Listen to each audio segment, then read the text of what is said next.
अनुभव किया कि हमारे मंडल अध्यक्ष की जो मांगे हैं वो मांगे 100% सही है और युवा मोर्चा के जो कार्यकर्ता हैं वो इसके लिए लड़ते रहेंगे, चाहे सरकार किसी भी प्रकार की दमनकारी नीति अपनाए। युवा मोर्चा के कार्यकर्ता पीछे हटने वाले नहीं हैं। मुझे बताया गया कि राइट टू इंफॉर्मेशन के अंतर्गत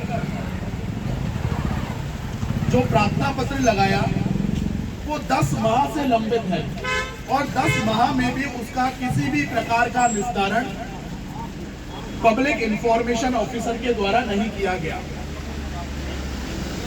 जब सूचना का अधिकार आया था तो सूचना का अधिकार इसलिए आया था कि पारदर्शिता रहेगी।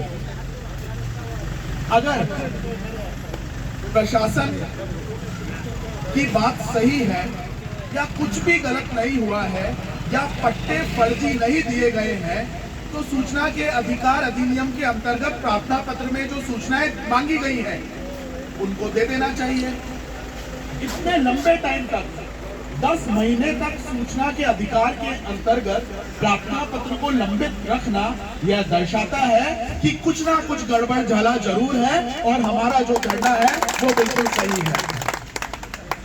साथियों, यह सरकार ने भी और सरकार का जो तंत्र है उसने एक नई नीति अपनाई है कि जब हम जानकारी मांगने का प्रयास करते हैं तो सरकार या तो सूचना के अधिकार के अंतर्गत हमें सूचना उपलब्ध नहीं कराती, उस प्रार्थना पत्र को लंबित रखा जाता है या फिर तकनीकी कारणों के आधार पर उस प्रार्थना पत्र को निरस्त कर दिया जाता है। ये मैंने खुद ने कई मामलों में देखा है। हमारे युवा मोर्चा के कार्यकर्ता अलग अलग जगह इस प्रकार के प्रार्थना पत्र पेश करते हैं।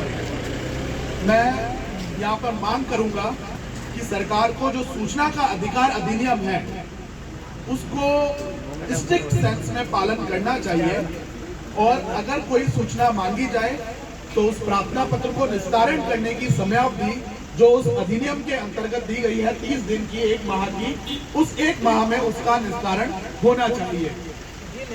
हमारा युवा मोर्चा का मंडल अध्यक्ष यहाँ पर पूरे सांचौर के लिए लड़ाई कर रहा है।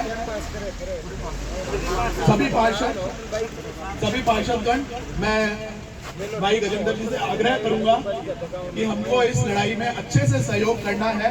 मैं सभी पार्षदगण का धन्यवाद करता हूं और हमारे मंडल अध्यक्ष का भी धन्यवाद करता हूं।